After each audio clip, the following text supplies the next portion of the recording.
નમસ્કાર દરેક વિદ્યાર્થી મિત્રોનું મારી YouTube ચેનલમાં હાર્દિક સ્વાગત કરું છું। આજે આપણે ધોરણ 9 ની અંદર પ્રકરણ નંબર 14 ભારતનું સ્થાન ભૂસ્તરીય રચના અને ભૂપૃષ્ઠ વિશેનો સંપૂર્ણ અભ્યાસ કરીશું। એની અંદર આપણે આજે વિકલ્પીય ઉચ્ચ પ્રદેશની જે ટેકરીઓ આવેલો છે એનો મેદાન જે આવેલો છે એના વિશેનો અભ્યાસ કરવાનો છે। તો ચાલો આજનો અભ્યાસ આપણે શરૂ કરીએ।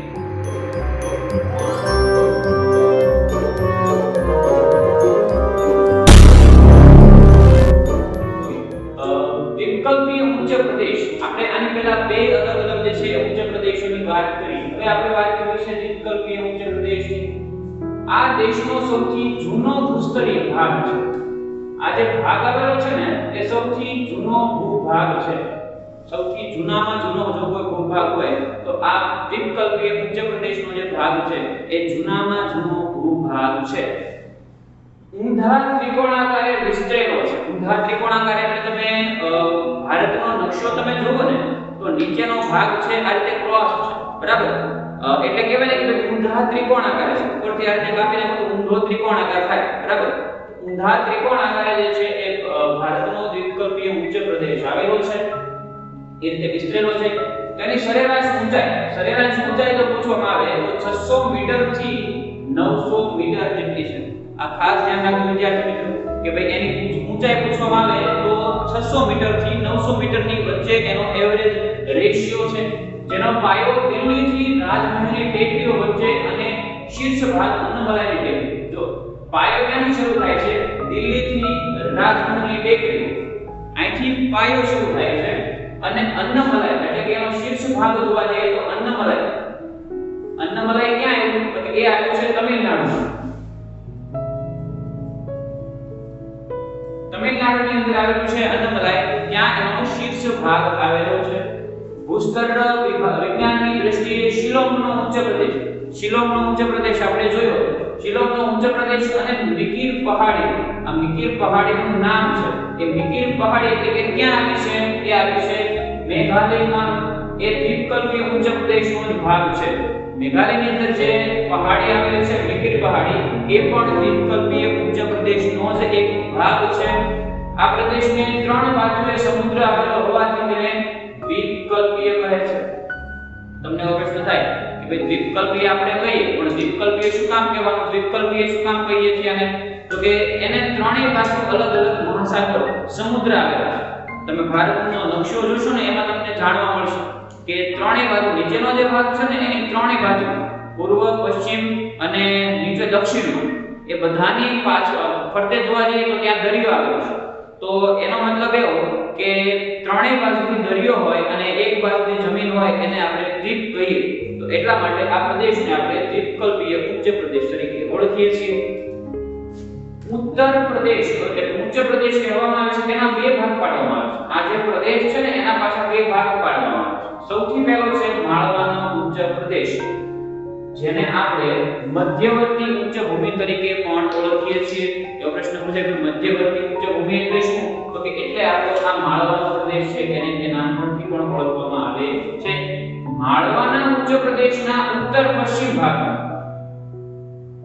માળવાનો જે પ્રદેશ છે એના ઉત્તર પશ્ચિમ ભાગમાં અરવલ્લીની ગિરિમાળા આવેલી છે। વિદ્યાર્થી મિત્રો ખાસ ધ્યાન રાખો, એવો પ્રશ્ન પૂછાય કે ભાઈ અરવલ્લીની ગિરિમાળાઓ ક્યાં આવેલી છે? તો એ ક્યાં આવી છે? તો કે માળવાનો જે ઉચ્ચ પ્રદેશ છે, બરાબર, એ આપણે આગળ ભણી ગયા। માળવાનો ઉચ્ચ પ્રદેશ છે એના ઉત્તર પશ્ચિમ ભાગમાં, માળવાનો જે ઉચ્ચ પ્રદેશ છે એ આપણે ભણવાનો છે, એના ઉત્તર પશ્ચિમ ભાગમાં અરવલ્લીની ટેકરી આવેલી છે। ઉત્તર એટલે કે ઉપર અને પશ્ચિમ એટલે આપણી ડાબી સાઈડ, બરાબર? ડાબી સાઈડનો જે ભાગ છે એને પશ્ચિમ કહેવાય છે। તો ઉત્તર પશ્ચિમ ભાગ જોવા જઈએ તો ત્યાં જે છે તે અરવલ્લીની ગિરિમાળાઓ આવેલી છે। અરવલ્લી આપણા ગુજરાતનો એક જિલ્લો પણ છે વિદ્યાર્થી મિત્રો।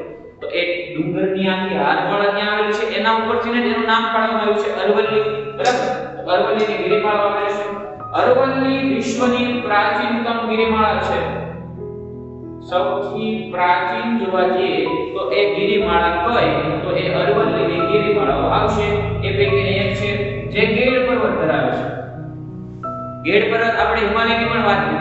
ગેડ એટલે શું? તો કે કહેવાય ને કે ભાઈ એક પર્વત ન હોય, ઘણા બધા પર્વતની આ રીતે રચના થયેલી હોય બરાબર, એને ગેડ પર્વત કહેવાય. ખાલી પર્વત હોય તો આ રીતે કહી શકે ખાલી પર્વત, પણ ગેડ પર્વત એટલે ઘણા બધા પર્વતોનો સમૂહ આ રીતે ઘડી પડેલી છે બરાબર, તો એને આપણે ગેડ પર્વત તરીકે ઓળખીએ છીએ. દક્ષિણ પશ્ચિમમાં, દક્ષિણ અને પશ્ચિમ બાજુ તો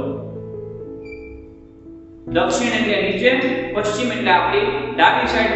તો દક્ષિણ પશ્ચિમમાં ગુજરાતથી દિલ્હી, ગુજરાતની અંદર અરવલ્લીની શરૂઆત થાય છે, ત્યાંથી લઈ અને દિલ્હી સુધી, આમ દિલ્હી સુધી તમે જાઓ તો ત્યાંથી લઈને દિલ્હી સુધી આ વિસ્તરેલો છે 90 કિલોમીટરમાં ફેલાયેલો છે. કેટલા? 90 કિલોમીટર. એવો પ્રશ્ન પૂછાય કે ભાઈ અરવલ્લીની જે ગિરિમાળા છે જે ગુજરાતથી દિલ્હી સુધી વિસ્તરેલી છે એ કેટલા કિલોમીટર સુધી વિસ્તરેલી છે? તો એ 900 કિલોમીટર જેટલી જે છે એ ફેલાયેલી જોવા મળે છે. માઉન્ટ આબુ આ ગિરિમાળામાં આવેલું ગિરિમથક છે. ગિરિમથક આપણે જોઈ ગયા બરાબર કે ભાઈ ગિરિમથક એટલે શું? તો માઉન્ટ આબુ તમે બધા ઘણામાંથી જઈ આવ્યા છો બરાબર, તો માઉન્ટ આબુ ક્યાં આવ્યું છે? તો કે એ પણ એક અરવલ્લીની ગિરિમાળાનો જ એક ભાગ છે બરાબર. એટલે માઉન્ટ આબુ આ ગિરિમાળાનો એક ગિરિમથક છે. તે સુંદર અને રમણીય છે. સુંદર એટલા માટે કારણ કે એ ડુંગરની જે આખી હાથમાળા છે એ જંગલોથી છવાયેલી છે, અને જંગલમાં ફરવાનું કોને ન ગમે? બધાને ગમે, કારણ કે હરિયાળી હરિયાળી જ હોય બરાબર. તો એ માઉન્ટ આબુ એટલા માટે એ સુંદર અને રમણીય સ્થળ છે, અને ત્યાં ઉપર ચડીને તમે આંટો મારો એટલે એકદમ સરસ મજાનો પવન આવતો હોય, ખૂબ જ સરસ મજાનો બરાબર.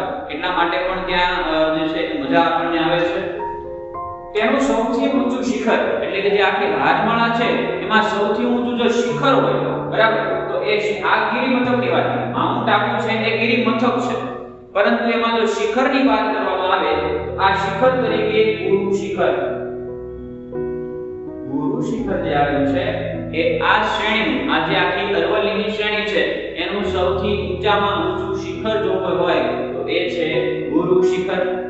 તેની ઊંચાઈ કેટલી છે? તો તેની ઊંચાઈ છે 1722 મીટર.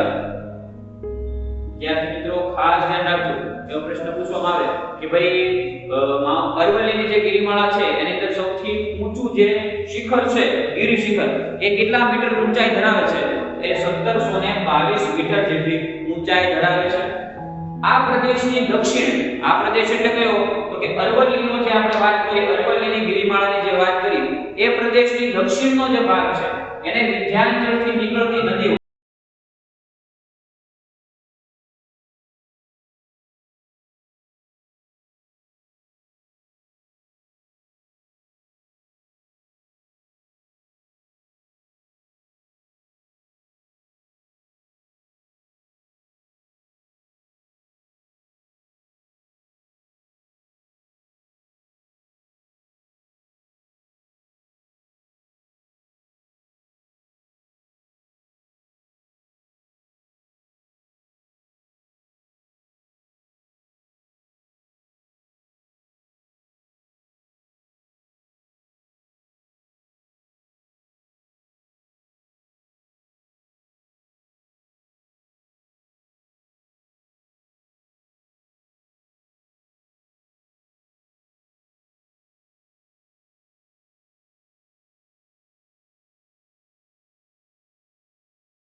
જશે ને એ બાજુનો ઢાળ છે એમ કહેવાય, સમજાય? એ બાજુનો ઢાળ છે, ત્યાં નીચાણ વાળો પ્રદેશ છે એમ કહી શકાય. તો એ જ રીતે અહીંયા જે પર્વતમાંથી એટલે કે જે અરવલ્લીની પર્વતમાળા છે એમાંથી નદી નીકળે છે, અને જો આ બંને ત્રણ નદીઓની વાત કરીએ, ત્રણેય નદી ઉત્તર તરફ વહીને અલગ અલગ નદીઓને મળે છે, તો એનો મતલબ કે એ બાજુ એનો ઢાળ હશે તો જ ત્યાં જતી હોય બરાબર. તો એ ઢાળ આમાંથી આપણે આના ઉપરથી આપણે જોઈ શકીએ છીએ. પછી મધ્યવર્તી ઉચ્ચ ભૂમિના આ ઉત્તર પૂર્વ ભાગને બુંદેલખંડ કહે છે. જો ખાસ ધ્યાન રાખો વિદ્યાર્થી મિત્રો કે ભાઈ આપણે જે માળવાના પ્રદેશની વાત કરીએ છીએ એની અંદર મધ્યવર્તી ઉચ્ચ ભૂમિના આ પૂર્વનો જે ભાગ છે એને આપણે બુંદેલખંડના નામથી ઓળખીએ છીએ. ઘણીવાર આપણા ચોપડીમાં પણ આવી ગયું બુંદેલખંડનું જે છે એક રાજ્યનું નામ તેમની ઘણી બધી વાતો આવી ગઈ. તો આ બુંદેલખંડ ક્યાં છે? તો બુંદેલખંડ ક્યાં આવેલું છે? અહીંથી લુણી, સાબરમતી, મહી, બનાસ વગેરે નદીઓનું ઉદ્ગમ સ્થાન છે. આ બુંદેલખંડ છે એ આપણો જે વિસ્તાર છે એ વિસ્તારમાંથી અલગ અલગ નદીઓ નીકળે છે. કઈ કઈ નદીઓ નીકળે છે? તો કે લુણી, સાબરમતી, મહી અને બનાસ. આ નદીઓ આ જે પ્રદેશ છે એ પ્રદેશમાંથી નીકળીને આપણા ગુજરાતની અંદર આવે છે. આપણા ગુજરાતની અંદર સાબરમતી જોઈએ છે, મહી જોઈએ છે, બનાસ નદી જોઈએ છે, બધી આવે છે. પર્વતમાળાના પશ્ચિમ ભાગમાં, પર્વતમાળા જે આખી આવેલી છે અરવલ્લીની પર્વતમાળા, એના પશ્ચિમ ભાગમાં, પશ્ચિમ એટલે કે ડાબી સાઈડનો ભાગ, પશ્ચિમ ભાગમાં વિશાળ રણ પ્રદેશ ફેલાયેલો છે. એ રણ પ્રદેશને આપણે શું ઓળખીએ છીએ? કે કચ્છનો અખાત. કચ્છનો જે છે આખો રણ પ્રદેશ છે, કચ્છનું રણ એમ પણ ઓળખીએ છીએ, બરાબર? અખાતની ઉપર જ આવેલો, કચ્છનો જે અખાત છે એની ઉપર આવેલો છે. કચ્છના રણ તરીકે ઓળખીએ છીએ. એ આખો રણ પ્રદેશ ફેલાયેલો જોવા મળે છે. ત્યારબાદ આપણે આગળ વાત કરીએ અરવલ્લીની ગિરિમાળામાં ત્રણ નદીઓ જે નીકળે છે એ કચ્છના રણમાં લુપ્ત થઈ જાય છે.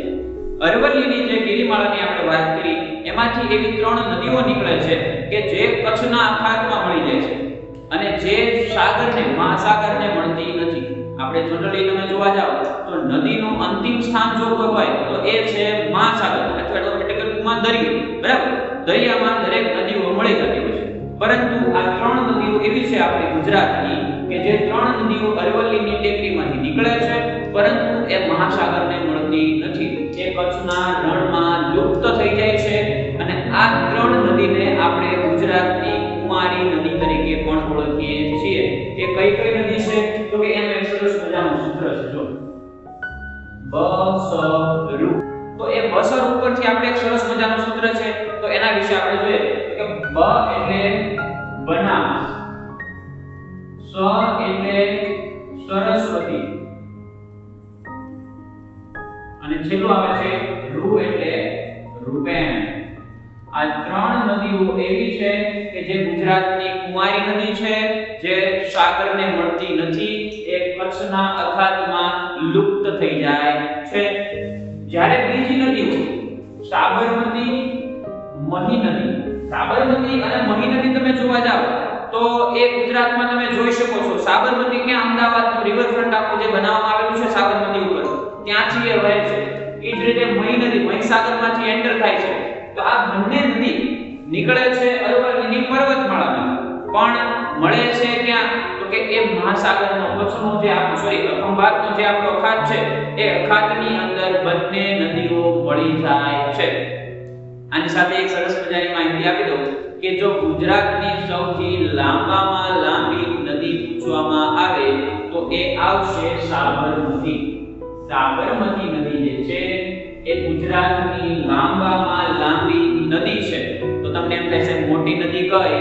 તો સૌથી મોટી નદી, ગુજરાતની સૌથી મોટામાં મોટી નદી આવશે નર્મદા. સમજાય છે વિદ્યાર્થી મિત્રો? અને વિશ્વની જો કોઈ પૂછવામાં આવે, વિશ્વની સૌથી લાંબામાં લાંબી નદી કો પૂછવામાં આવે તો એ આવશે નાઇલ. અને સૌથી મોટી, વિશ્વની સૌથી મોટામાં મોટી નદી કોઈ પૂછવામાં આવે તો એ આવશે એમેઝોન. ઓકે, તો ચાલો આપણે આગળ જોઈએ. તો આ ખંભાતના અખાતને મળી જાય છે.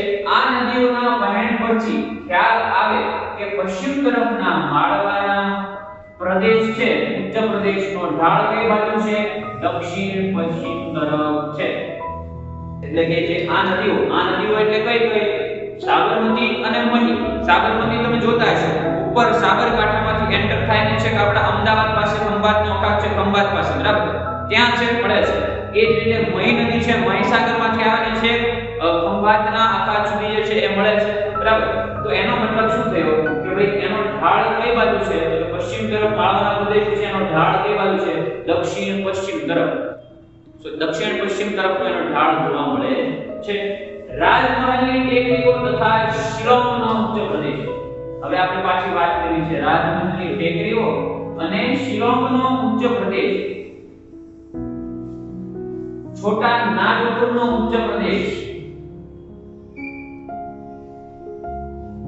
આ બધા જે ઉચ્ચ પ્રદેશ છે એ જ એક ભાગ છે, એટલે કે આ એનો પણ એક ભાગ છે. ઉચ્ચ પ્રદેશનો જે ભાગ છે, છોટા નાગપુરનો જે ઉચ્ચ પ્રદેશ છે એ પણ આ રીતે શિલોંગ અને રાજમહેલની ટેકરીનો જ એક ભાગ છે. છોટા નાગપુરના ઉચ્ચ પ્રદેશની અંતર્ગત રાંચીના ઉત્તર પ્રદેશનો સમાવેશ થાય છે. એટલે કે જે છોટા નાગપુરના જે ઉત્તર પ્રદેશો છે એ રાંચીના ઉચ્ચ પ્રદેશની વચ્ચે એનો સમાવેશ થાય છે. આ પ્રદેશ છે એની વચ્ચે એનો સમાવેશ થાય છે. તે વિશ્વની સૌથી પ્રાચીન પર્વતમાળા છે. આ પર્વતમાળા જે છે બરાબર એ સૌથી વિશ્વની પ્રાચીન પર્વતમાળા છે. કઈ પર્વતમાળા? આપણે આથી સ્ટાર્ટિંગમાં વાત કરીએ કે ભાઈ આ જે આખી પર્વતમાળા છે એ સૌથી પ્રાચીન પર્વતમાળા છે. ત્યારબાદ આપણે વાત કરવી છે દખ્ખણનો પ્રદેશ. જો આપણે વાત કરી સ્ટાર્ટિંગમાં દ્વીપકલ્પીય ઉચ્ચ પ્રદેશ. દ્વીપકલ્પીય ઉચ્ચ પ્રદેશની અંદર બે વિભાગો પાડવામાં આવ્યા છે. પ્રથમ વિભાગ છે માળવાનો ઉચ્ચ પ્રદેશ અથવા તો મધ્યવર્તી ઉચ્ચ પ્રદેશ. એનો પહેલો ભાગ આપણે જોયો. હવે એ છે એનો બીજો ભાગ દખ્ખણનો ઉચ્ચ પ્રદેશ. તે ભારતનો સૌથી મોટો ઉચ્ચ પ્રદેશ છે. વિદ્યાર્થી મિત્રો ખાસ ધ્યાન રાખજો, ભારતનો જોવા જઈએ તો સૌથી મોટો ઉચ્ચ પ્રદેશ છે. માળવાના ઉચ્ચ પ્રદેશની દક્ષિણે આવેલી સાતપુડા મહાદેવ તથા મૈકલ ટેકરીઓની દક્ષિણે ઉત્તરમાં નર્મદા નદી, ઉત્તર પૂર્વમાં મૈકલ શ્રેણી, પશ્ચિમમાં પશ્ચિમ ઘાટ અને પૂર્વમાં પૂર્વ ઘાટની વચ્ચે આ પ્રદેશ આવેલો છે. આપણે કહીએ ને કે કોઈનું સરનામું દઈએ કે ભાઈ તમારું ઘર ક્યાં આવ્યું, તો કે ફલાણા જગ્યાની બાજુમાં, ફલાણા જગ્યાની સામે, ફલાણા જગ્યાની પાછળ. તો આ આપણે જે આપણું સરનામું આપીએ છીએ એ જ રીતે આ પ્રદેશ છે એનું પણ એક સરનામું આવ્યું આપણને, બરાબર? કે ભાઈ જે આપણો દક્ષિણનો પ્રદેશ છે એ ક્યાં આવ્યો, તો કે માળવાના જે ઉચ્ચ પ્રદેશ છે એની દક્ષિણે સાતપુડા મહાદેવ તથા મૈકલની જે ટેકરીઓ છે બરાબર છે એની દક્ષિણે આવેલી આ સાતપુડા મહાદેવની ટેકરીઓ ક્યાં આપણે જોઈ? આ પ્રદેશમાં, બરાબર? હવે એના થોડુંક નીચે એની દક્ષિણે જોવા જઈએ તો ઉત્તરમાં નર્મદા, એટલે કે આખો જે પ્રદેશ છે એની દક્ષિણમાં પણ ઉત્તરમાં એની સૌથી પહેલા જોવા જઈએ તો નર્મદા આવે. એની ઉત્તર પૂર્વમાં, એટલે કે ઉત્તર પૂર્વની અંદર જોવા જઈએ તો મૈકલની શ્રેણીઓ છે. પશ્ચિમનો જે ઘાટ છે એ પશ્ચિમનો ઘાટ આવ્યો છે અને પૂર્વમાં જોવા જઈએ તો પૂર્વ ઘાટ. આ બધાની વચ્ચેનો જે પ્રદેશ છે એને આપણે દખ્ખણનો ઉચ્ચ પ્રદેશ તરીકે ઓળખીએ છીએ. વિદ્યાર્થી મિત્રો, નર્મદા અને તાપી નદીની વચ્ચે સાતપુડાની શ્રેણી આવેલી છે. આ સાતપુડાની શ્રેણી ક્યાં આવી છે? તો કે નર્મદા અને તાપી નદીની વચ્ચે આવેલી જોવા મળે છે. આ અંતર્ગત રાજપીપળા, મહાદેવ, ગાવીગઢની ટેકરીઓ આવેલી છે. ધૂપગઢ જે છે ને, ધૂપગઢ એ એક ટેકરી છે પણ એ સાતપુડાનું સૌથી ઊંચું શિખર છે. સાતપુડાનું જો સૌથી ઊંચું શિખર હોય તો એ છે ધૂપગઢ. એ કેટલું ઊંચું છે તો કે 1350 મીટર. 1350 મીટર જેટલી એની ઊંચાઈ છે. જેની પાસે પ્રસિદ્ધ ગિરિમથક પંચમઢી આવેલું છે. પંચમઢી આની પાસે, એટલે કે જે આ સૌથી સાતપુડાનું સૌથી ઊંચું શિખર છે એની નજીકમાં જો કોઈ પ્રસિદ્ધ ગિરિમથક આવેલું હોય તો એ છે પંચમઢી. આ પંચમઢી જે છે ત્યાં આવેલું છે. દખ્ખણના ઉચ્ચ પ્રદેશને ઉત્તર પશ્ચિમ ભાગ, એટલે કે દક્ષિણનો જે ઉચ્ચ પ્રદેશ છે એને ઉત્તર પશ્ચિમનો ભાગ છે એને મહારાષ્ટ્રની અંદર જોવા જઈએ. મહારાષ્ટ્રનો જે ભાગ છે ને દક્ષિણ ઉત્તર પશ્ચિમ કહેવાય તો એ જ્વાળામુખી ઉદ્ભવથી લાવાનો બનેલો છે. ત્યાં જે છે એ જ્વાળામુખી પહેલા પ્રસ્ફુટ થયો હતો અને એમાંથી જે લાવારસ નીકળ્યો હતો એ લાવારસને કારણે જે છે કે ત્યાં મહારાષ્ટ્રની અંદર જે છે એ પર્વતની રચના થાય, ઉચ્ચ પ્રદેશની રચના થાય છે. ત્યાં બેસાલ્ટ અગ્નિકૃત ખડકોનો બનેલો છે. આજે આપણો પ્રદેશ છે એ શેનો બનેલો છે તો કે બેસાલ્ટના અગ્નિકૃત ખડકો છે એ ખડકોનો બનેલો જોવા મળે છે. જેથી અહીં કાળી માટીનું સર્જન થાય છે અને જે કપાસના ઉપયોગ માટે ખૂબ જ જરૂરી છે. બેસાલ્ટના જે અગ્નિકૃત ખડકો છે એના કારણે એ પ્રદેશની અંદર જોવા જઈએ તો કાળી માટીનું સર્જન વધારે થાય છે. એટલા માટે એ કાળી માટી જે છે એ કોના માટે ઉપયોગી છે તો કે કાળી માટી કપાસ માટે. કાળી માટી જે છે એ કપાસ માટે વધારે ઉપયોગી છે. શું કામ? કારણ કે કપાસને પૂરતું પાણી જોઈ અને એ પૂરતું પાણી કાળી માટીમાંથી મળી રહેતું હોય છે. પશ્ચિમ ઘાટમાં પૂર્વ શ્રેણીમાં ઉત્તરથી દક્ષિણ અરબ સાગર ને સમાંતર ફેલાયેલી છે. એટલે કે પશ્ચિમ ઘાટમાં જોવા જઈએ, પશ્ચિમ ઘાટ જે આપણો આવેલો છે એની પર્વત શ્રેણીથી દક્ષિણ સુધી અરબ સાગરને સમાંતર આ ભાગ જે છે એ ફેલાયેલો છે, જે વિવિધ સ્થાનિક નામે ઓળખવામાં આવે છે. આપણે કહેવાય ને કે ભાઈ કોઈ એક વસ્તુ હોય એનું અલગ અલગ સ્થાને અલગ અલગ નામ હોય, બરાબર છે. એ અલગ અલગ વ્યક્તિઓના જે છે પણ અલગ અલગ નામ હોય છે. એ જ રીતે સ્થળનું પણ અલગ અલગ જે છે આમાં નામ આપવામાં આવેલું છે. મહારાષ્ટ્ર અને કર્ણાટકમાં જોવા જઈએ, આ મહારાષ્ટ્ર અને કર્ણાટકમાં જોવા જઈએ તો તેને સહ્યાદ્રીની પર્વતમાળા એવું નામ આપવામાં આવે છે. સહ્યાદ્રી તરીકે ઓળખવામાં આવે છે. એ જ રીતે તમિલનાડુની સરહદે જોવા જઈએ, તમિલનાડુની સરહદ પાસે એને નીલગિરી કહેવામાં આવે છે. તમિલનાડુની જે સરહદમાળા છે એની બાજુમાં જે આખી શ્રેણી છે એને નીલગિરી તરીકે ઓળખવામાં આવે છે. અને સૌથી દક્ષિણ ભાગમાં એટલે કે કેરળ અને તમિલનાડુની જે સરહદ છે એને ત્યાં અન્નમલાઈ તરીકે ઓળખવામાં આવે છે, અથવા તો એને કાર્ડેમમ પણ કહેવામાં આવે છે. આ ટેકરીઓના અલગ સ્થળ પ્રમાણે જે છે એ નામના વિભાજન કરવામાં આવેલા છે. વિદ્યાર્થી મિત્રો, એ આપણે ઘણી જગ્યાએ આપણા નામ પણ જોતા છે કે આપણું નામ જે ઘરે હોય એવું બહાર ન હોય ને ચોપડે જે નામ ચડાવેલું હોય એ આપણું ન હોય. સ્કૂલમાં તમને કંઈક અલગ નામ બોલાવતા હોય, બરાબર, પણ ઘરે તમને કંઈક તમારા મમ્મી પપ્પા એક અલગ નામથી બોલાવતા હોય. તો એ જ રીતે સ્થળ પ્રમાણે પણ અલગ અલગ જે છે એ નામ પાડવામાં આવેલા હોય છે. ટેકરીની હારમાળા એક જ છે, પરંતુ નામ જે છે એના અલગ અલગ પાડવામાં આવેલા છે. ઓકે, હવે આપણે દખણનો જે પ્રદેશ છે એના વિશે આગળ અભ્યાસ કરીએ. દખણનો ઉચ્ચ પ્રદેશ, સહ્યાદ્રીનું સૌથી ઉચ્ચ શિખર કાળસુબાઈ. તો સહ્યાદ્રીની જે પર્વતમાળાની આપણે વાત કરી, એ સહ્યાદ્રીની સૌથી ઉચ્ચ શિખર જો કોઈ હોય છે તો એ છે કાળસુબાઈ. કાળસુબાઈ નામનું જે છે એ સૌથી ઉચ્ચ શિખર છે. એની ઊંચાઈ કેટલી છે? તો કે એની ઊંચાઈ 1646 મીટર આવેલી છે. વિદ્યાર્થી મિત્રો, એ ખાસ ધ્યાન રાખજો. ઉપરાંત પ્રખ્યાત ગિરિમથક મહાબળેશ્વર. મહાબળેશ્વર તમે બધાએ નામ સાંભળેલું છે. મહાબળેશ્વર સરસ મજાનું એક હિલ સ્ટેશન છે, બરાબર, ત્યાં સરસ મજાનો ઘાટ છે, બરાબર. તો એ ઊંચું શિખર આવેલું છે. એની ઊંચાઈ જોવા જઈએ તો 1438 મીટર આવેલી છે. ખાસ ધ્યાન રાખજો કે એવો પ્રશ્ન પૂછાય કે મહાબળેશ્વરની ઊંચાઈ કેટલી છે? તો મહાબળેશ્વરની ઊંચાઈ 1438 મીટર ઊંચાઈની આવેલી છે. સામાન્ય રીતે દખણના ઉચ્ચ પ્રદેશની ઊંચાઈ 900 થી 1100 મીટર વચ્ચે હોય છે. આપણે જે દખણના ઉચ્ચ પ્રદેશની વાત કરીએ છીએ એ સામાન્ય રીતે જનરલી જે બધા પર્વતો છે એ જે શિખરો છે એ જનરલી નોર્મલી 900 થી 1100 ની વચ્ચે જેટલી છે એની ઊંચાઈ ધરાવે છે. પણ ક્યાંક એકાએક જોવા જઈએ તો ક્યાંક જે છે એ ફેરફાર થાય કે ભાઈ ક્યાંક જે છે એ વધી જાય ને ઊંચાઈ જે છે એ વધી પ્રાપ્ત કરે છે. ઘણી ઓછી ઊંચાઈ ધરાવતી તૂટક ટેકરીઓ જેમની ઊંચાઈ ક્યાંક 900 મીટર થી વધારે છે. એટલે કે ક્યાંક એવી ટેકરી હોય કે 900 મીટર કરતા વધારે હોય, ક્યાંક એવી ટેકરી હોય કે 900 મીટર કરતા ઓછી હોય. તો આવા તૂટક જે છે એ ક્યાંક વધારે અને ક્યાંક ઓછી ટેકરીઓની ઊંચાઈ જે છે જોવા મળે છે. પણ મેક્સિમમ જોવા જઈએ તો 900 થી 1100 ની વચ્ચે જે છે એની ઊંચાઈ જોવા મળે છે. તે તૂટક શૃંખલાના સ્વરૂપે આ ઉચ્ચ પ્રદેશની પૂર્વ સીમા બનાવે છે. કઈ સીમા બનાવે છે? પ્રશ્ન પૂછે કે પૂર્વ સીમા તૂટક શૃંખલા એટલે કે જે આપણે વાત કરી કે અલગ અલગ શૃંખલાઓ છે એની તૂટક શૃંખલાઓ બનીને આ જે સહ્યાદ્રીની પૂર્વ સીમા બનાવે છે.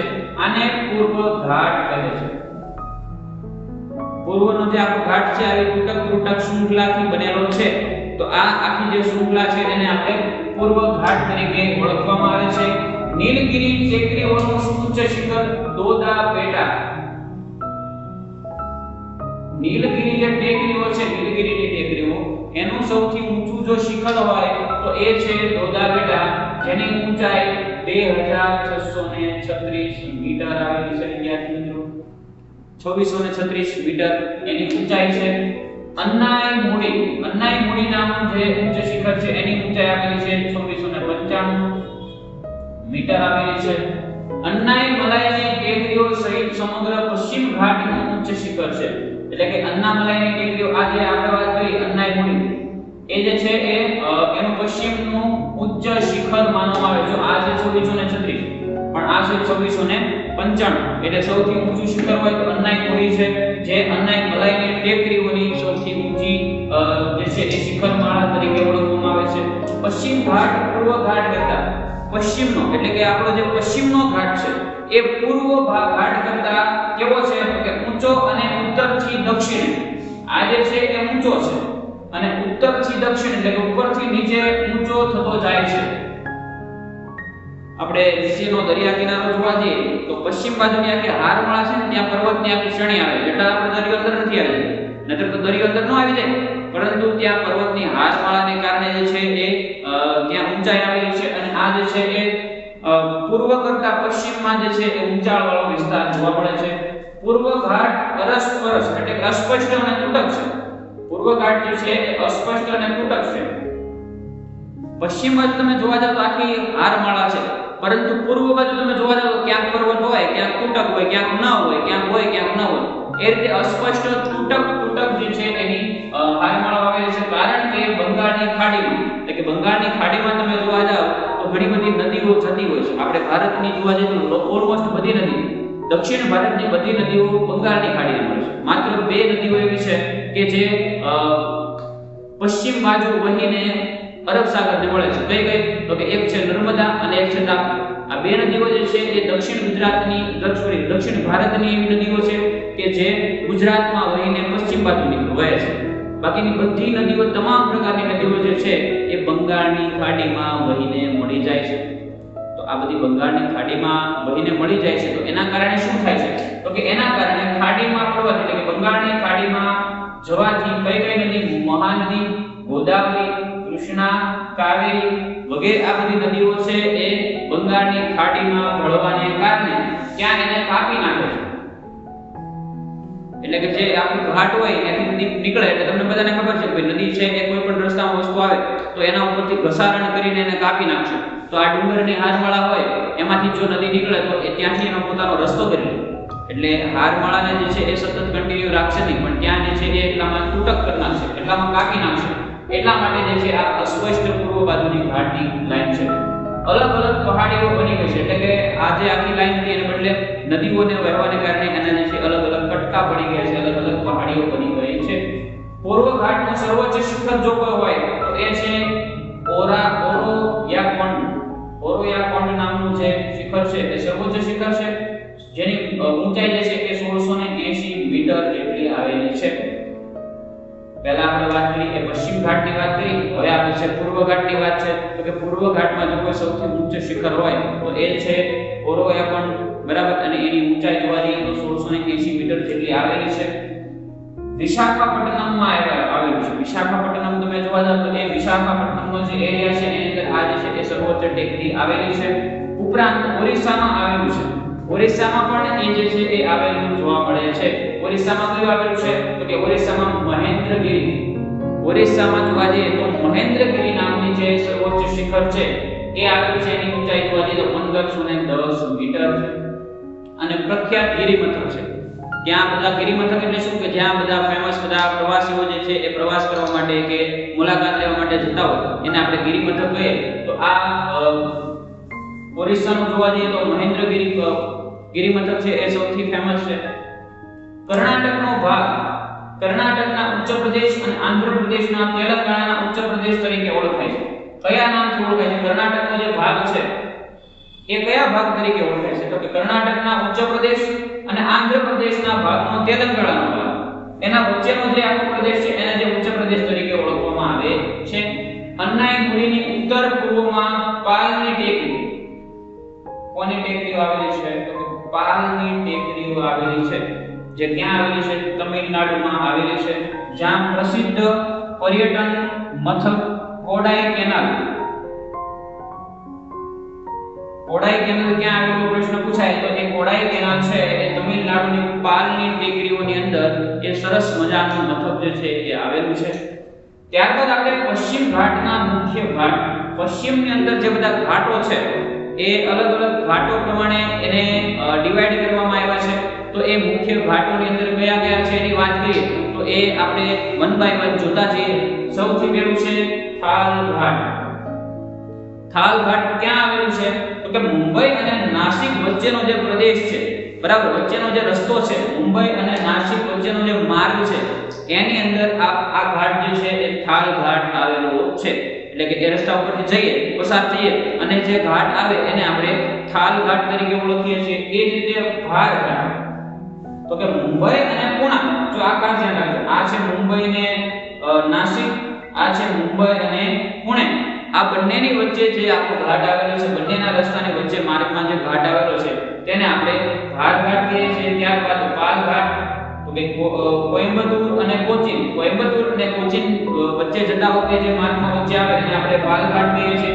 એ જ રીતે સિનકોટ, ત્રિવેન્દ્રમ અને મદુરાઈ, ત્રિવેન્દ્રમ અને મદુરાઈ વચ્ચેનો જે આખો પ્રદેશ છે, માર્ગ વચ્ચેનો જે આખો વિસ્તાર છે અને જે ઘાટ આવે છે તેને આપણે સિનિકોટ કહીએ છીએ. બરાબર, સિનકોટ તરીકે ઓળખીએ છીએ. તો આપણે આજે દખણના ઉચ્ચ પ્રદેશનો અને જે આખા દ્વીપકલ્પીય ઉચ્ચ પ્રદેશનો છે એનો અભ્યાસ કર્યો. જો આ વિડિયો તમને ગમે તો સબસ્ક્રાઇબ, લાઈક અને શેર કરવાનું ભૂલતા નહીં. અને જો આમાંથી તમને કંઈ ન સમજાણું હોય તો તમે કોમેન્ટ કરીને પ્રશ્ન પૂછી શકો છો. ઓકે, દરેક વિદ્યાર્થી મિત્રોને નમસ્કાર, આવજો.